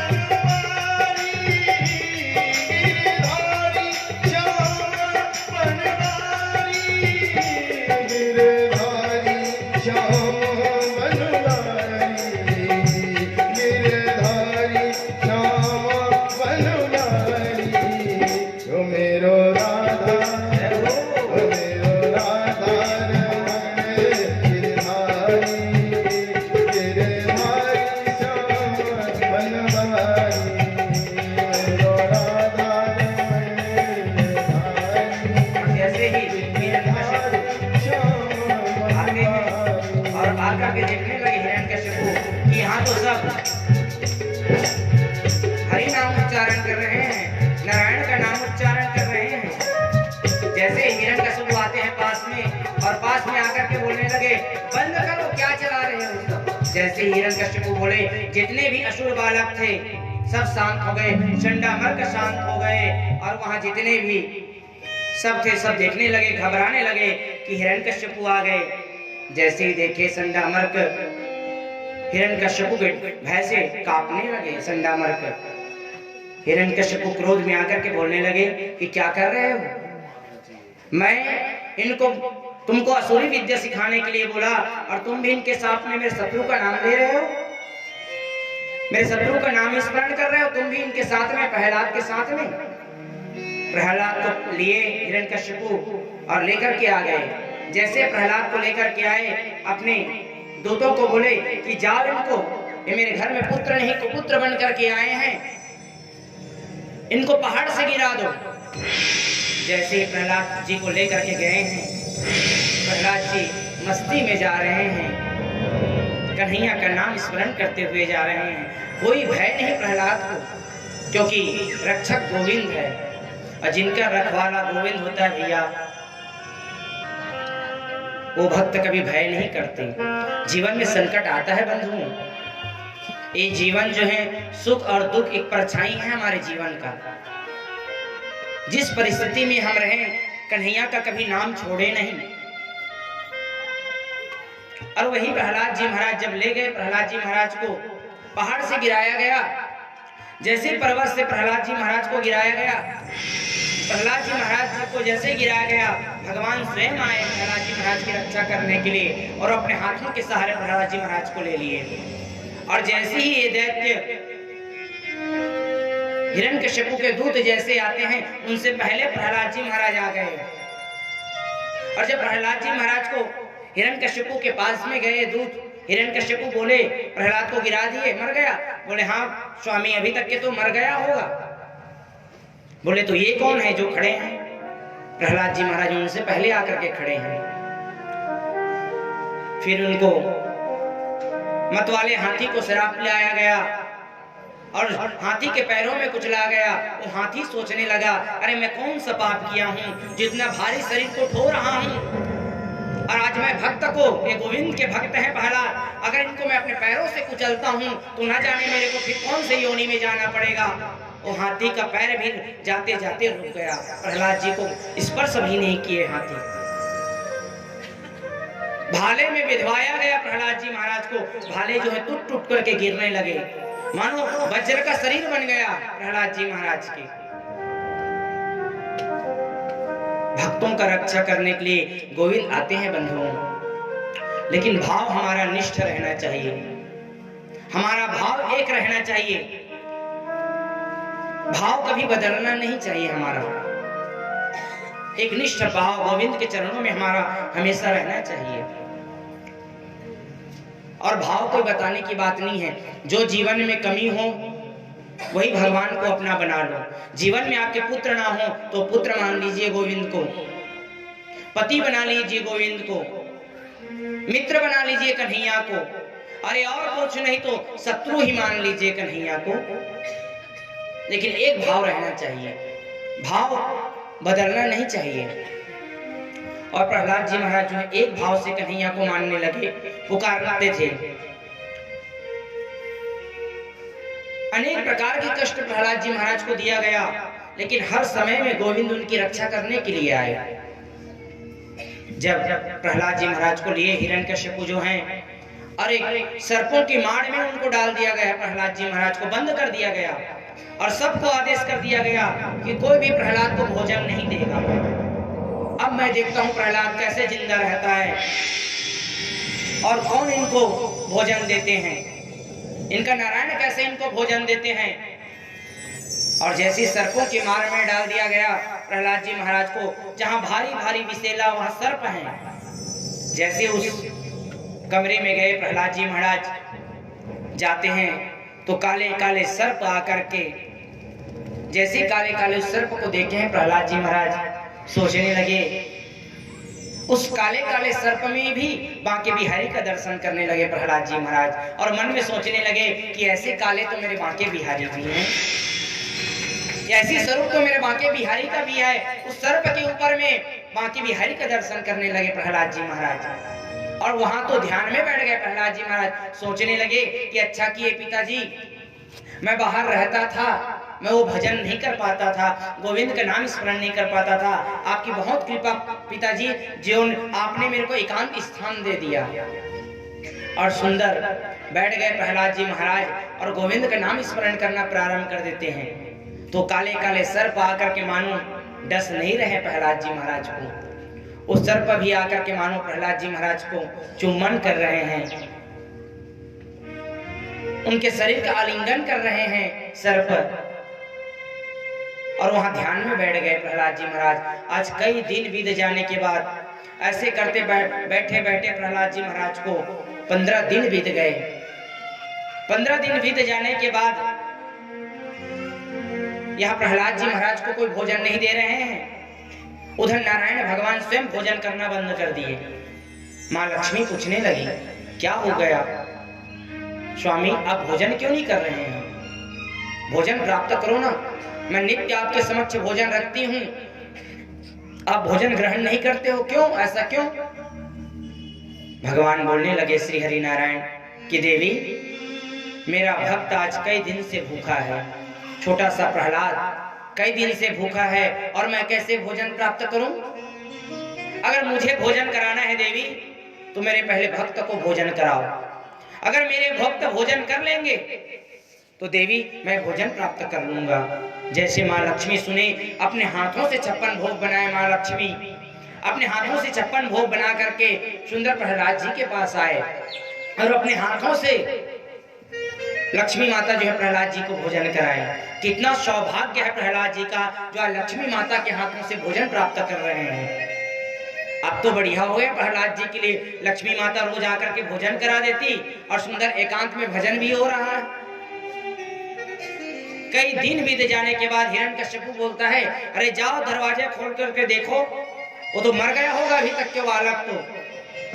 जैसे दरवाजा को खोल करके देखें तो जो 15 दिन पहले प्रहलाद जी का आकृति था, उनसे ज्यादा तेज उनके चेहरे में चमकने लग गया, क्योंकि लक्ष्मी माता के हाथों से भोजन कर रहे हैं। और ध्यान में बैठे थे प्रहलाद जी महाराज। हिरण्यकश्यप सोचने लगे, अरे इनको भोजन कौन दिया, इस दुष्ट बालक को? बोले महाराज भोजन तो दूर, यहाँ एक मक्खी भी अंदर नहीं गए हैं, आप भोजन की बात कहते हो। जैसे ही प्रहलाद जी महाराज को वहां से निकाले, बोले दुष्ट बालक पुत्र मेरे परिवार में पैदा हो गया, क्या करूं मैं? गरम गरम तेल में उनको डाला गया प्रहलाद जी महाराज को, वो तेल भी शीतलता हो गया। थक गए हिरण्यकश्यप प्रहलाद जी महाराज को मारते मारते, लेकिन प्रहलाद जी महाराज के एक बाल भी बांका नहीं हुआ, क्योंकि रक्षक गोविंद थे। जिनका रक्षक रखवाला अगर गोविंद हो भैया, उनका कोई कुछ नहीं कर सकता संसार में। तो हमें ये ध्यान देना चाहिए कि हम ऐसा कोई घृणित कार्य ना करें जिसे कन्हैया की नजर में हम गिर जाएं। समाज, परिवार, कौन हमको अच्छा बोल रहा है, कौन बुरा बोल रहा है, इसमें आप मत जाइए, क्योंकि हमारे हाथ की उंगली बराबर नहीं है तो हमारे लिए समाज बराबर नहीं हो सकता। कोई हमको अच्छा कहेंगे, कोई हमको बुरा कहेंगे। आज हम भगवान का पूजन करने लग जाएं, तिलक लगाने लग जाएं, कोई अच्छा कहेंगे, कोई कहेंगे अच्छा बड़ा पंडित हो गया, देखो बड़ा तिलक लगा रहा है। लोग ऐसे भी कहेंगे आपको, लेकिन आपको ये सोचना है कि मैं ऐसा कोई कार्य ना करूं जिससे मैं भगवान की नजर में गिर जाऊं। और जिस दिन हम भगवान की नजर में गिर जाते हैं, फिर हमारे संसार में कोई रक्षा करने वाला नहीं होता। और संसार अगर हमसे रुष्ट हो जाता है, संसार अगर हमसे बैर कर लेता है, और अकेला अगर गोविंद हमारा रक्षक है तो सबसे हमको बचा लेता है। अगर संसार आपके साथ में है और गोविंद आपके साथ में नहीं है तो आपकी रक्षा करने वाला कोई नहीं है। तो जीवन में हम ऐसा कोई घृणित कार्य ना करें जिससे हम कन्हैया के नजर में गिर जाएं। और प्रहलाद जी महाराज सुंदर गोविंद के भजन ही कर रहे थे, कन्हैया के भक्ति में लीन थे, बहुत चिंतित अवस्था में थे हिरण्यकश्यपु। तो उसी समय उनकी बहन का आगमन होते हैं, होलिका का आगमन होता है उनके घर में। होलिका आते हैं, देखे भैया क्या बात है भैया, बहुत चिंतित लग रहे हो, बहुत चिंता कर रहे हो, बहुत तकलीफ में हो लगता है। बोले क्या बताऊं बहन, मेरे घर में एक दुष्ट बालक पैदा हुआ है जो मेरे शत्रु का नाम स्मरण करता है, जो मेरे बैरी नारायण का नाम स्मरण करता है, और उनको मारते मारते मैं थक गया हूं। वो मरने का नाम भी नहीं लेता बहन, मैं क्या करूं। होलिका कहने लगी बस इतनी सी बात है, उनको मारना ही है ना। बोले हाँ। तो बोले आप क्यों चिंता करते हो भैया, मैं उनको मार दूंगी। बोले कैसे मारोगी। बोले मेरे पास ब्रह्मा जी का दिया हुआ एक वस्त्र है, मेरे पास साड़ी है, जिसको पहन करके मैं बैठ जाऊंगी आग में, और मैं अपने गोद में प्रहलाद को ले लूंगी, आप उसमें आग लगा देना, आग जलेगा, प्रहलाद जल जाएंगे। साड़ी का ऐसा प्रभाव है कि आग का प्रभाव मेरे ऊपर नहीं होगा, ये ब्रह्मा जी का आशीर्वाद है। लेकिन होलिका भूल गई थी कि जिस दिन तुम भक्त को तकलीफ दोगे, इस वस्त्र मेरे पास पुनः वापस आ जाएंगे। ब्रह्मा जी ये भी बात बोले थे। और हिरण्यकश्यपु प्रसन्न होने लगे। बोले बहन तू तो अच्छा समय में आई, वास्तव में तू मेरी अच्छी बहन है, तू मेरे आज संकट के समय में काम आ रही है। प्रसन्न हो गए हिरण्यकश्यपु। बोले भैया तुम लकड़ी एकत्रित करवा दो, इकट्ठा करवा दो लकड़ी। जैसे हिरण्यकश्यपु जो हैं लकड़ी एकत्रित करवा दिए, वहां पहाड़ जैसे लकड़ी रच दिया गया, उसमें होलिका बैठ गई, प्रहलाद जी को गोद में ले लिए होलिका जो है। और जैसे प्रहलाद जी को गोद में लेते हैं, हिरण्यकश्यपु को बोले कि भैया जला दो आप आग। जैसे ही आग प्रवाहित कर दिया गया, धू धू करके आग जलना प्रारंभ हुआ। जैसे धू धू करके आग जलना प्रारंभ हुआ, उतने में प्रहलाद वहां भी भगवान का भजन कर रहे हैं। उस आग में मानो शीतलता प्रदान हो रहा है, और वहां तेज वायु चलने लग गए प्रहलाद जी के लिए। लेकिन वो आग प्रहलाद जी को जला नहीं पा रहे हैं, तपा भी नहीं पा रहे हैं। मानो प्रहलाद जी को शीतल वायु चलने का आभास होने लगा। प्रहलाद जी को ये भी पता नहीं कि मैं आग में बैठा हूं, और वहां भी नारायण का नाम उच्चारण कर रहे हैं प्रहलाद जी। और जैसे होलिका के गोद में बैठे हैं, धू धू करके आग जलने लगे, उतने में ही वस्त्र जो है उड़ करके जो प्रहलाद जी के ऊपर चले जाते हैं, और होलिका जो है जल करके भस्म हो जाती है। होलिका जो है जल करके भस्म हो गई। चिल्लाने लगी होलिका बचाओ बचाओ बचाओ। वहां कौन बचाने वाले हैं। होलिका जो है जल करके भस्म हो गई। और दूसरे दिन जैसे हिरण्यकश्यपु आते हैं, साड़ी तो ढका हुआ था प्रहलाद जी के ऊपर, ब्रह्मा जी का जो दिया हुआ साड़ी है ढका हुआ था प्रहलाद जी के ऊपर। हिरण्यकश्यपु आते हैं, देखते हैं कि अब मेरा दुष्ट बालक तो जल करके राख हो गया, मेरी बहन है। जाकर के देखते हैं बहन, जैसे ही गए उनके पास में साड़ी को हटा करके देखते हैं तो वो तो प्रहलाद जी महाराज हैं, और नारायण नाम उच्चारण कर रहे हैं। और जैसे ही हिरण्यकश्यपु बोलने लगे, अरे दुष्ट, तू यहां भी नहीं मर पाया, आग तुमको नहीं जला पाया, बोले पिताजी आप बुआ कहीं वध करवा दिए आप तो। मेरे नारायण हर समय हर परिस्थिति हर काल में मेरे साथ है पिताजी। जैसे ही बोले लेकर के प्रहलाद को आए क्रोध में, खड्ग को उठाए मारने के लिए प्रहलाद को। बोले प्रहलाद बता तेरा नारायण कहाँ है प्रहलाद? मैं तो तेरे नारायण को विष्णु लोक तक के ढूंढ आया हूं, लेकिन मेरे को कहीं दिखाई नहीं दिया। कहाँ है तेरे नारायण? जैसे पूछे प्रहलाद जी को तो प्रहलाद जी कहते हैं पिताजी आप प्रश्न ही गलत कर रहे हो। कहाँ नहीं है मेरे नारायण? हर जगह हर समय हर काल में विद्यमान है मेरे नारायण को। मोह में राम तो में राम सब में राम समाये हैं। पिताजी मेरे में भी राम है, आपके अंदर भी वही राम है, सब में मेरे राम समाये हुए हैं पिताजी। खड्ग खंभ में राम। जैसे बोले तो क्या इस खंभे में भी तेरा राम है, तेरे नारायण है? बोले प्रहलाद सोचने लगे मैं अगर हाँ बोलता हूं तो मेरे प्रभु को आना पड़ जाएगा मेरे कारण से। उस तपते हुए जैसे ही खंभ को दिखाए बोले बता प्रहलाद इसमें है तेरे नारायण? प्रहलाद जी महाराज मौन धारण कर लिए और चुप खड़े हैं। बोले पिताजी मेरे नारायण सब जगह है, सब जगह विद्यमान है पिताजी। क्या मेरे अंदर भी है? हाँ पिताजी आपके अंदर भी है मेरे नारायण, मेरे अंदर भी है। आपके इस खड्ग में भी मेरे नारायण है, खंभ में भी नारायण है। जैसे ही बोले और हिरण्यकश्यप अपने गदा को लिए हैं और जैसे ही उस खंभ की ओर दौड़ने लगे, खंभ को फाड़ करके भगवान जो है नरसिंह भगवान प्रकट हो गए। बोलो नरसिंह भगवान की। जैसे ही नरसिंह भगवान प्रकट हो गए, नरसिंह भगवान और हिरण्यकश्यप के बीच में घमासान युद्ध प्रारंभ हो गया। जैसे युद्ध प्रारंभ होता है हाथ से हाथ जंघे से जंघा युद्ध, गदे से गदा मल से मल युद्ध प्रारंभ हो गया। दोनों के बीच में भयंकर भगवान का ये क्रोध अवतार है नरसिंह अवतार। भगवान का ये क्रोध अवतार में आता है नरसिंह अवतार। भगवान क्रोध में है, अपनी भक्त की कष्ट को देखते हुए भगवान जो है नरसिंह अवतार लिए और क्रोध में आकर के सुंदर हिरण्यकश्यप के साथ युद्ध प्रारंभ कर दिए। जैसे हिरण्यकश्यप के साथ युद्ध प्रारंभ किए, भगवान तो समय का इंतजार कर रहे थे। जैसे संध्या कालीन समय आया, हिरण्यकश्यप को पकड़े, बोले अरे हिरण्यकश्यप, और जैसे घर के उस चौखट में बैठ गए लेकर के हिरण्यकश्यप को, बोले हिरण्यकश्यप बोल ब्रह्मा जी के द्वारा तो क्या वरदान मांगा था? एक भी वरदान